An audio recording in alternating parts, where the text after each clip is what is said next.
What is the best traffic source of YouTube? We've got suggested, we've got browse, we've got search. What's the best one? We're gonna dive into each source of traffic and how you can increase each one. And we're also gonna talk about the different goals that your channel might have, because depending on the goals might determine the source of traffic that you want. Of all the different channels on YouTube, you could narrow it down to two main strategies. So we're gonna dive into what those two strategies are, and you'll know which one is best for you. Because for some channels, you definitely wanna go with this strategy, where with other channels, you definitely wanna go with the other strategy, and you don't wanna mix them. I want to dive into an example right off the bat here, and I've got a question for you. So on this channel for Noelle Randall, she teaches real estate investing. I'm going to show you two different videos, and I want you to tell me which one do you think makes Noelle more money. All right, so here's the first one. This is a video that we launched 102 days ago, and in that time, it's had 911,000 views, and you can see the estimated revenue. This is the amount of revenue that YouTube has paid Noelle over those 102 days, so it's almost $11,000. Let me show you the next one. Okay, so this video, how to become a real estate agent, it's got 2,200 views, and it shows the estimated revenue over a 294-day period, so a much longer period. It shows the estimated revenue from ads is $69.15. So comparing this video to this video, which one made Noelle more money? It's kind of a trick question because I'm not talking about the ad revenue. This video has actually made Noelle way more money because of lead generation. The second video is a really good lead generator because we really focus on search traffic. We know how to get our videos ranked at the top of YouTube search, and so we know who these people are and we know what to give them and how to turn them into leads. YouTube Analytics provides us a lot of data, including where viewers come from, and we call that traffic. So there's a lot of different traffic sources for your videos. All right, we are looking at Jason Schroeder's channel. We're in the Advanced Analytics on YouTube. If you scroll down here, you'll see all these different types of traffic. The main ones that we look at are search, suggested, browse, and external. Search is what we're talking about with YouTube search. You can hover over each question mark here and see what each of these are. This is the terms that people type into YouTube to find your content. Suggested is when it appears alongside other videos. Browse is like the home screen or the subscriptions feed. So a lot of your subscribers that return, they're going to see that through browse traffic. And external is a lot of external sites and websites. If you click on external, you'll see that the majority of external traffic for Jason is Google search. So another 6,600 views, 2/3 of external is coming from Google. So I'll click here to go back. So out of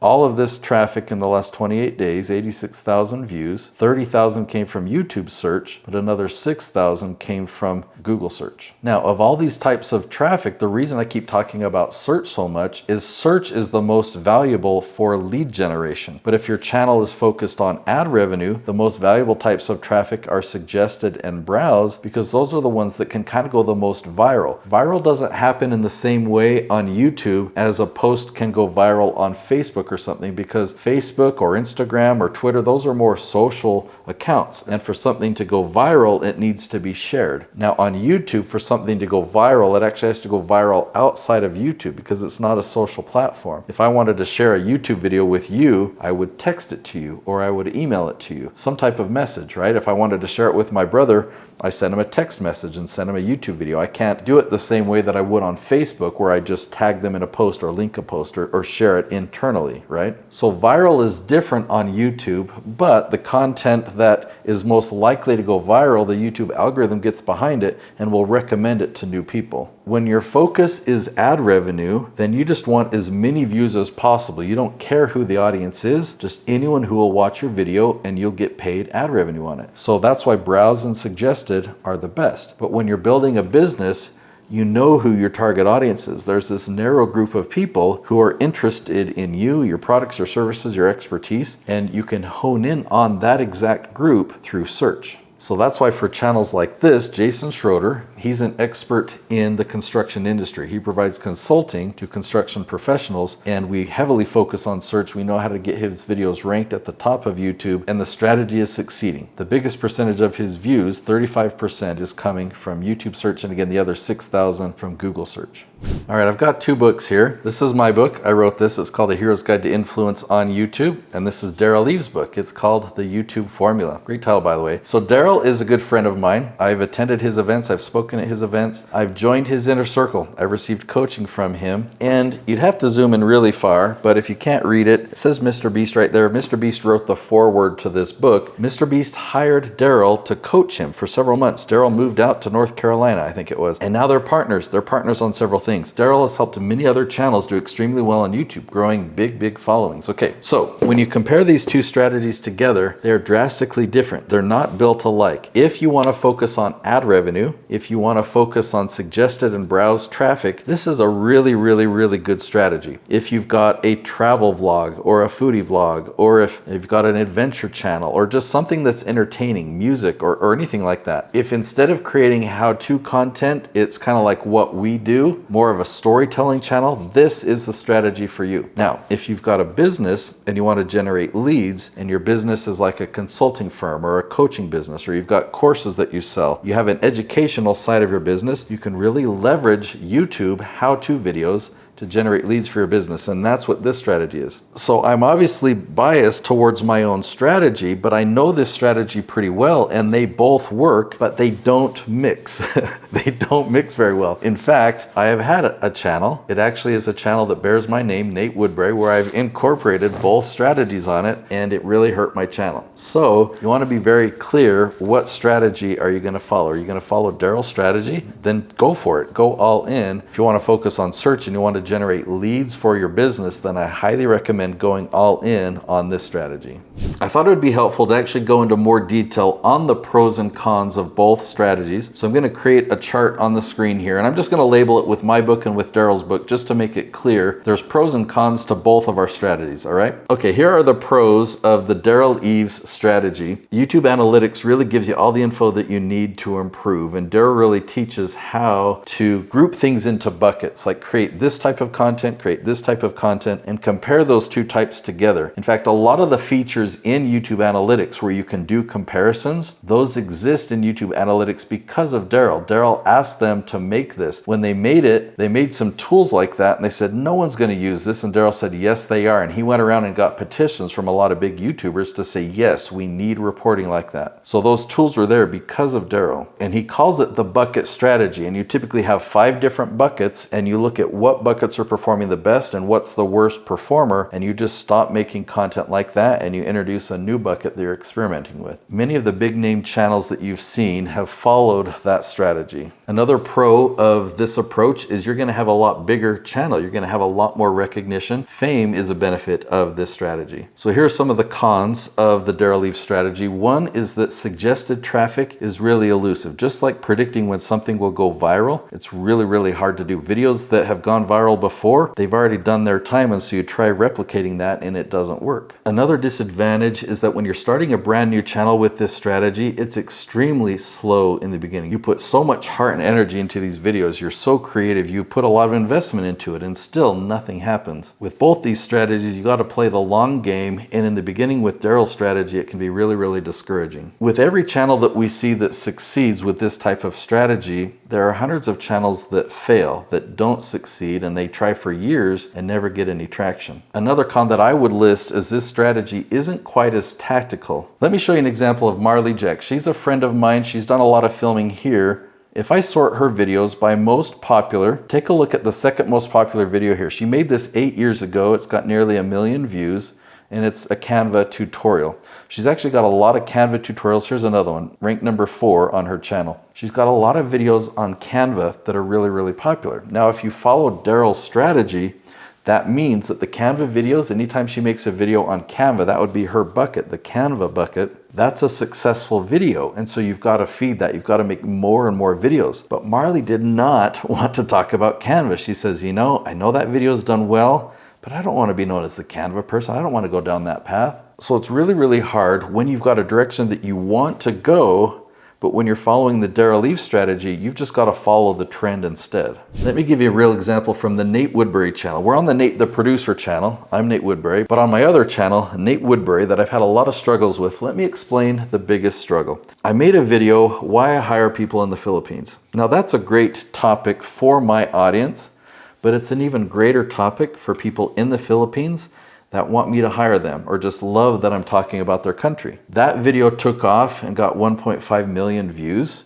That was over a period of time, but when I saw it taking off, I made another video about the Philippines and another one and another one. And when I went to the Philippines, I was with my team and I filmed some vlog style videos of my team in the Philippines. So the bulk of the 68,000 subscribers that I have on the Nate Woodbury channel are that audience. And so when I make a video talking about my YouTube strategy, that audience doesn't like that content. And so the YouTube algorithm says, Nate, your audience doesn't like that content.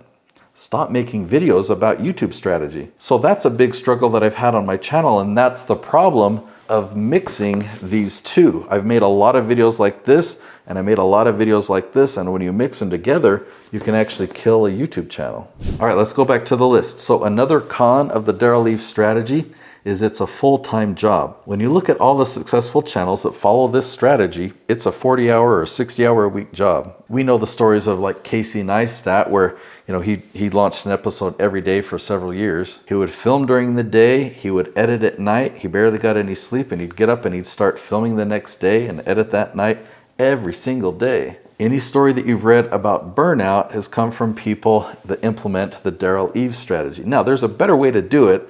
You don't have to have burnout, but it is a full-time job. It is a full-time commitment to succeed with that type of a channel. And just like with running a business, there's a big learning curve in growing a business. Well, there's a big learning curve on this type of a channel because you're learning who you are. You're learning how to create content and evolving and adapting your content.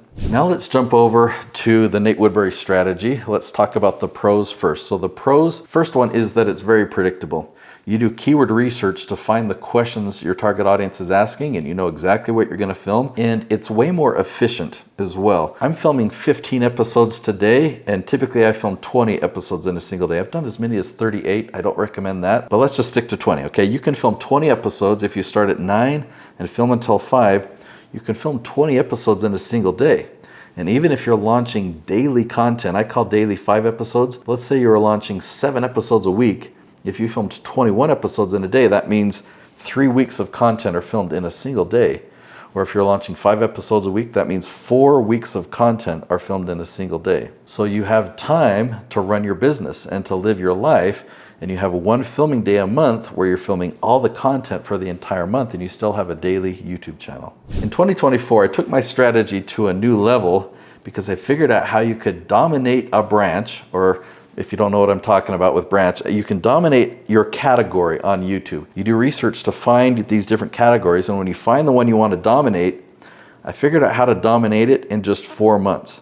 So that's pretty cool. That's pretty cool. I would definitely consider that a pro because you can dominate your space in about 4 months. Another pro that I want to talk about is you can generate high revenue from a small channel, even very small channels. There's a channel that I produce that has 15,000 subscribers, give or take, so about 15,000. It's an 8-figure revenue generator for that business. So this strategy works really, really well. You can generate high revenues if you're a coach, if you're a consultant, if you're a speaker, if you are a course creator, so some type of expert, or you have an educational component of your business, teaching people how to do things. Let's talk about the cons of the Nate Woodbury strategy. I had to really, because I'm biased to the strategy, but I wanted to come up with some of the cons. So it doesn't work for local businesses. So if you've got a local bakery or restaurant, or if you've got an iPhone repair shop, or just anything that's local, you've got a landscaping business and you want to advertise or grow it, my strategy is not going to help you at all. My strategy is focused on search, and you're going to get traffic globally.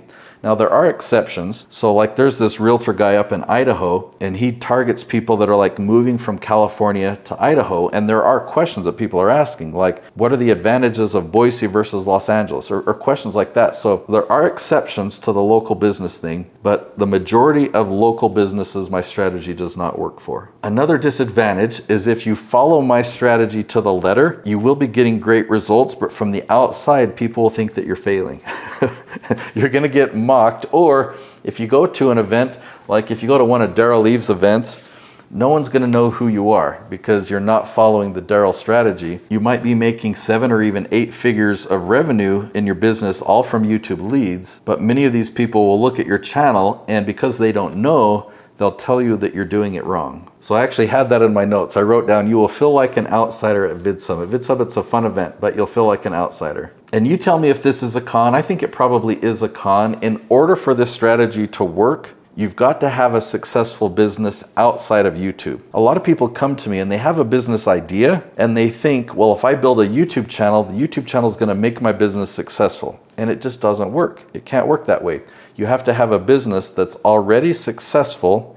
You can generate revenue. You know how to do sales. You know how to get customers. You have revenue. And if you use this strategy to generate leads for that business, then it's like pouring fuel on that fire. But you've got to have the fire already started for the strategy to work. This video probably brought up a lot of questions, and so I want you to know, if you comment below, I will answer them. I will review that, and I'll answer your questions to the best of my ability. And if you want to know more detail and go more in depth, if you feel like this strategy is a fit for you and you want to know more about it, I've got another episode. I'll link to it right here. It's called the YouTube SEO Secret Strategy.